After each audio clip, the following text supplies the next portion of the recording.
All right, so this is the video directions on the Ice Cube Penguin Shelter Project. So the problem, here's the overview of the problem. So the city of Rockland has been awarded the opportunity this summer to show rare, beautiful, and endangered species, the Antarctic Ice Cube penguin.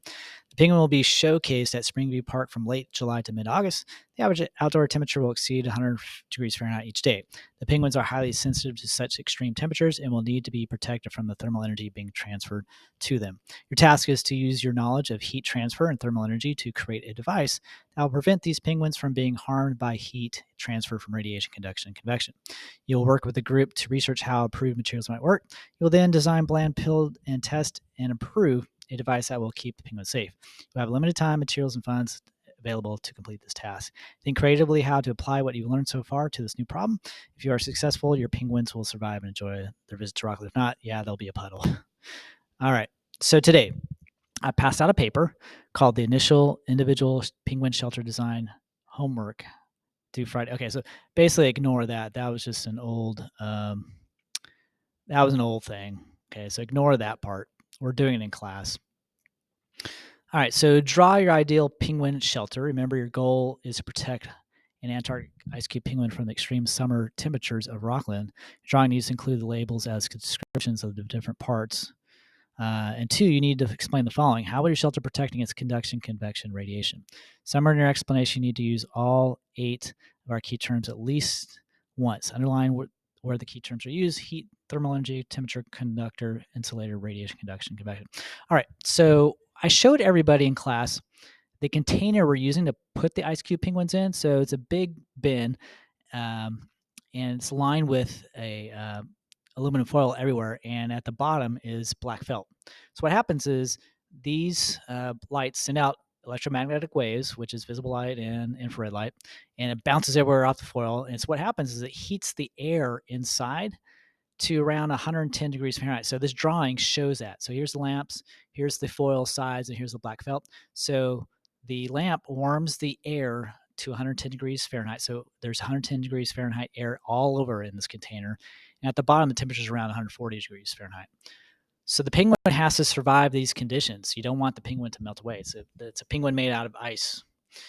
All right. So your initial individual. So everybody's doing this by themselves. This is just kind of a brainstorm, kind of by yourself. Get your thinking out there.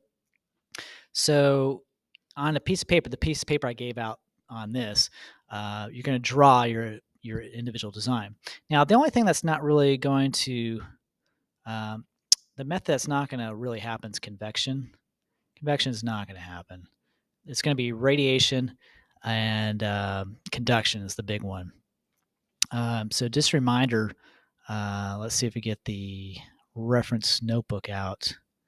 No, that's not that. Let's see, reference notebook. Okay, so reference notebook right here. So what you need to do is you need to use pages in the reference notebook. So the key terms that we've been using, let's see, it's page 7. Yeah, page 7, the reference notebook is the key terms. We finished the key terms today. So these are all the key terms and where you can find it. And again, I have it linked to my calendar. This page right here, in case you were absent, you can get all the definitions here. So conduction, radiation, convection, all the definitions there. And we've done some storyboarding of how thermal energy transfer works. We did storyboarding on cold soda, how thermal energy gets transferred. We had the ice cube penguins on how it gets transferred.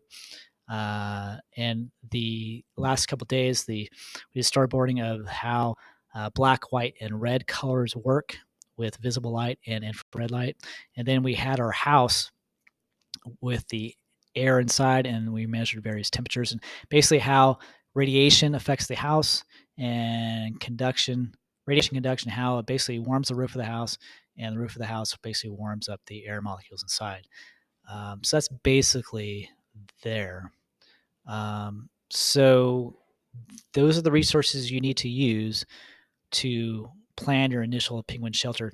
Now, some of the things that the materials you can use are things like black felt paper is a material you can use in your design. White felt paper, not paper, it's white felt material, black felt material, white construction paper, black construction paper, white foam, black foam, bubble wrap, popsicle sticks, aluminum foil, I think maybe mylar, white construction paper, black construction paper. So those are the materials that you can use in your design. So this is just initial. It doesn't have to be perfect because what's going to happen is after our initial design, we're going to do some materials testing. We're going to see how well these various materials I just mentioned, how they work as well as maybe insulators or conductors, how they deal with conduction, maybe radiation. And we're going to do the materials testing for probably the rest of the week, maybe. And then based on that and your initial design, you're going to get into groups and you're going to plan out a group design. Now, if you're still sick at home, we'll figure something out. Okay. But this is the kind of the meantime what we're doing. So these are the directions for that.